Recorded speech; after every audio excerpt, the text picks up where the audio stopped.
Baik. Assalamualaikum warahmatullahi wabarakatuh. Perkenalkan, kami dari kelompok 5 akan memaparkan presentasi kami mengenai pengolahan limbah domestik berbasis thermal pyrolysis. Next.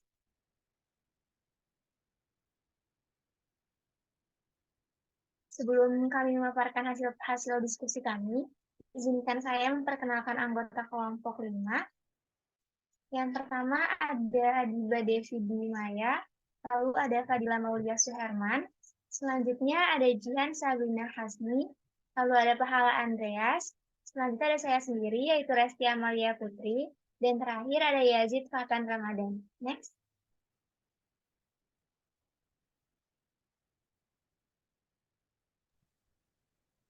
Baik, selanjutnya adalah latar belakang. Baik, untuk latar belakang akan disampaikan. Limbah domestik masyarakat seperti sampah plastik dan sampah organik padat lainnya merupakan penyumbang limbah paling banyak, sehingga diperlukan pengolahan yang relatif mudah dan efisien untuk mengurangi atau menurunkan cemaran limbah tersebut. Salah satu teknologi alternatif yang disarankan adalah pirolisis. Teknologi pirolisis merupakan teknologi dekomposisi kimia bahan organik dengan proses pemanasan tanpa atau sedikit oksigen. Hasil produk yang dihasilkan yaitu berupa gas, produk cair seperti minyak, dan juga arang aktif. Next.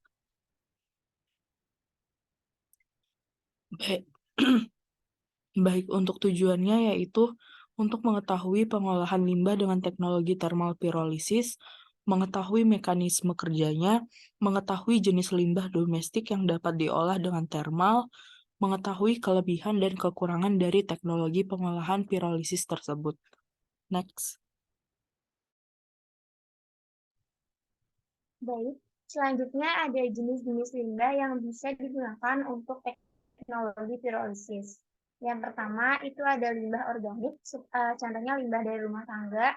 Lalu ada limbah plastik, seperti yang kita ketahui bahwa permasalahan dari limbah plastik sendiri itu cukup banyak jumlahnya di Indonesia.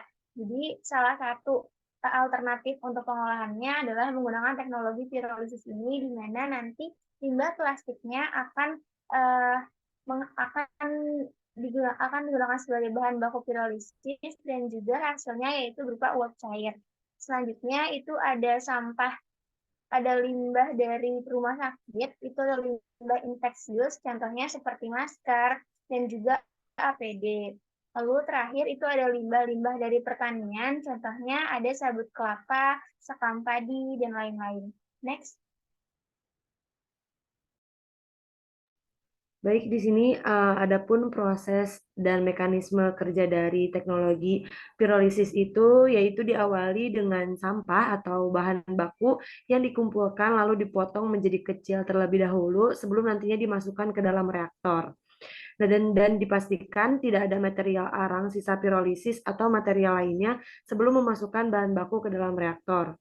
Kemudian bahan baku dipanaskan, lalu hasil keluaran akan terus mengalir melalui pipa pendingin atau kondensor. Di dalam kondensor tersebut, gas akan didinginkan dengan air yang mengalir sehingga terjadi kondensasi. Kemudian produk gas akan terpisah menjadi dua, yaitu gas yang dapat terkondensasi akan menjadi minyak dan mengendap di bagian bawah kondensor, serta gas yang tidak terkondensasi akan mengalir ke tabung penyaring sehingga lebih bersih tanpa adanya pengotor dari hasil pirolisis.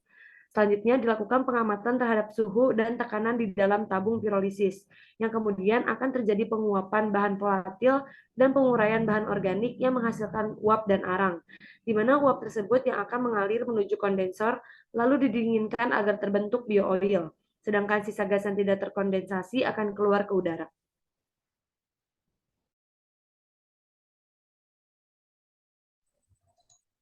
Selanjutnya terdapat suhu.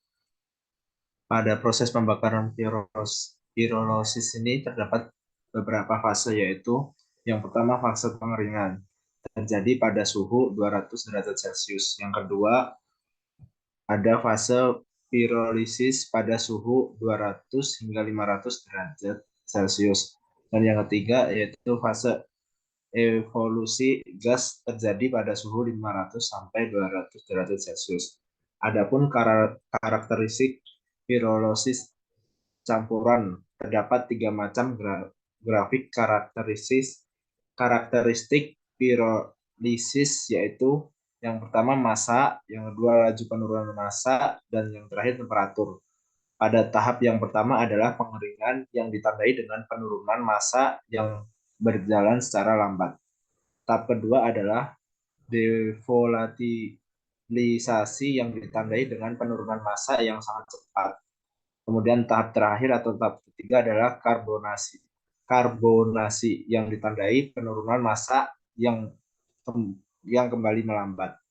Nah, yang ketiga yaitu alat kontrol emisi udara yang di sini dipakai yaitu Big House Filter. Big House Filter sendiri merupakan salah satu alat kontrol emisi udara yang biasanya digunakan pada PLTU, yaitu pembangkit listrik tenaga uap. Pada proses Big House Filter merupakan debu dan partikel masuk ke dalam ruang udara kotor dalam bag filter. Sebagian besar partikel akan jatuh dalam hopper dan sisanya yang halus akan tersaring dan menempel pada dinding luar filter. Big House Filter sendiri terdiri dari ducting, bag filter, dan fan. Fan sendiri memiliki fungsi untuk mengisap partikel atau debu yang dihasilkan dari proses produksi. Partikel debu yang dihisap kemudian disaring pada bag filter sehingga udara yang keluar menjadi bersih. Next.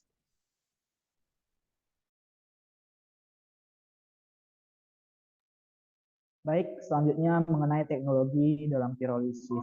Jadi di sini sudah kita lihat ada salah satu teknologi yang digunakan menggunakan prinsip pirolisis tentunya.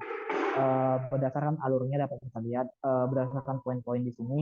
Untuk yang pertama itu merupakan tipping bunker. Artinya adalah sampah-sampah atau limbah domestik itu dimasukkan ke dalam tangki penampungan. Jadi pada poin satu itu adalah tempat penyimpanan sampah sebelum diolah.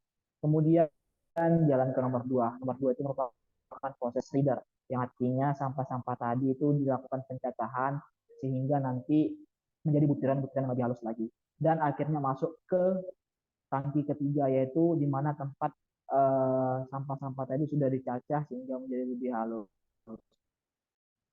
Kemudian sampah-sampah itu diangkut menggunakan kren, sistem kren itu terdapat dalam poin 4, itu sampah-sampah tersebut akan diangkut dan dimasukkan ke dalam, dialirkan ke dalam rangkaian nomor 5, di mana di situ akan terjadi proses pencucian dari sampah-sampah tersebut untuk menghilangkan bakteri-bakteri yang masih tersisa dalam sampah. Kemudian masuk ke dalam proses nomor 6, di sini adalah rotary pyrolysis. Di sini terjadi perputaran sampah-sampah tersebut, nanti di situ akan diaduk secara rotary, itu adalah perputaran, kemudian akan masuk ke sistem pembakaran di nomor 7. Di sini nanti sampah-sampah yang sudah melakukan tahapan sebelumnya itu akan dibakar di poin nomor 7. Kemudian akan dihasilkan seperti nomor 8, itu merupakan sampah-sampah residu padat, sisa-sisa pembakaran. Kemudian akan didinginkan menggunakan kipas yang terdapat pada poin 9. Kemudian dari hasil ini kan tentu saja akan menghasilkan debu ya. Jadi debu-debunya tadi itu akan dilakukan pengolahan menggunakan bantuan siklon. Jadi teknologi ini sudah langsung digabungkan dengan teknologi pengolahannya ya. Pengolahan kualitas udaranya itu menggunakan siklon. Nanti siklon ini berfungsi untuk mengolah debu dari hasil pembakaran. Next.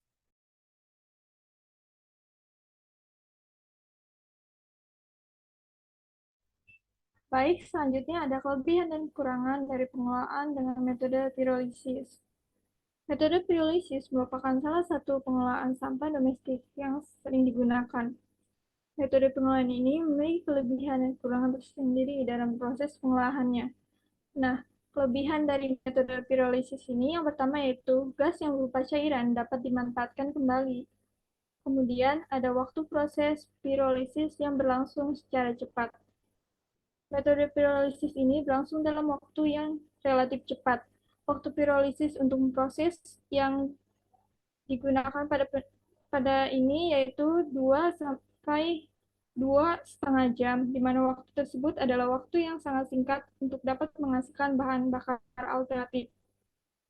Kemudian dapat diimplementasikan oleh masyarakat.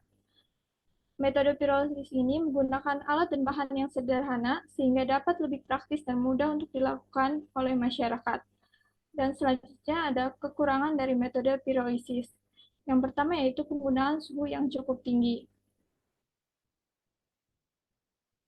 Dalam proses pemanasan limbah plastik, metode pirolisis ini menggunakan suhu yang cukup tinggi. Kemudian diperlukan zat atau bahan tambahan agar dapat mengurangi suhu yang terlalu tinggi selama proses pirolisis. Dalam proses pirolisis, suhu umum yang digunakan yaitu 800 derajat Celcius yang merupakan suhu yang sangat tinggi. Kemudian, wadah pembakaran yang mudah korosif dan tidak efisien pada pembuatan reaktor dalam skala besar. Hal ini diakibatkan oleh terjadinya bubbling, channeling, dan kurang ekonomis sehingga masih menyisakan residu.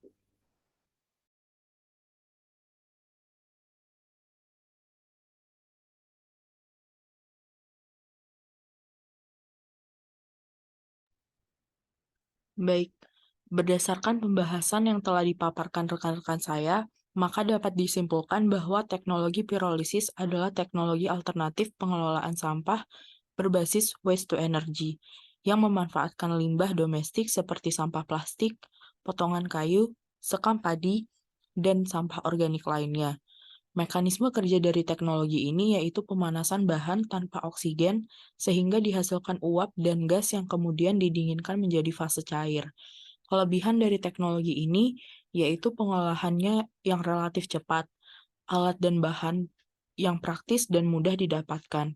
Sedangkan kekurangan dari teknologi pirolisis yaitu penggunaan suhu pemanasan cukup tinggi untuk limbah plastik, membutuhkan bahan bakar tambahan, dan juga wadah pembakaran mudah korosif, serta tidak efisien pada pembuatan reaktor skala besar. Next. Baik, sekian presentasi dari kelompok kami. Kurang lebihnya mohon dimaafkan. Wassalamualaikum warahmatullahi wabarakatuh.